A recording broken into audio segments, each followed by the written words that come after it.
typical movements have been more than 100 bips, right? And we have already seen the yields move up from December 27 up by 80 bips. So another 20-25 bips movement cannot be ruled out, and 5% within reach after that. Did we reset in the last few sessions? It felt like the Fed reset. Are we at zero again?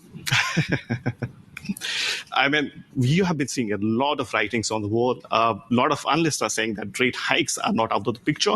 But our economist view is that we'll have 2 rate cuts, one starting in July or September and one towards Q4.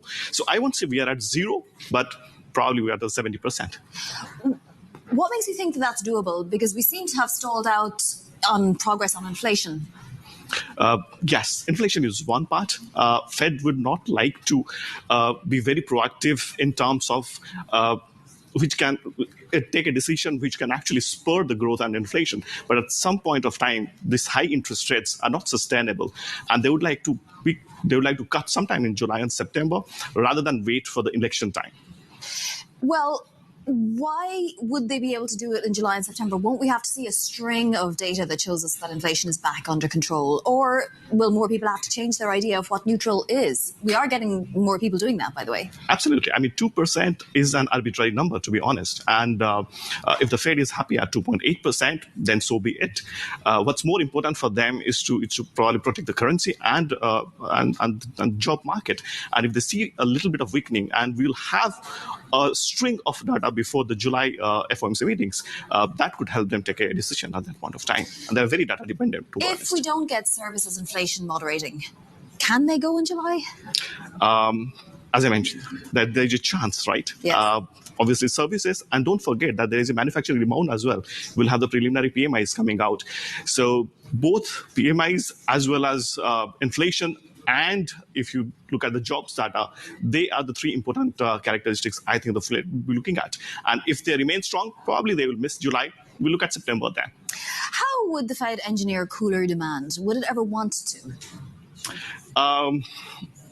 Not really, not an oil expert, but in the sense that we have, at the start of the year, we mentioned that geopolitics is a key risk in our year-ahead outlook.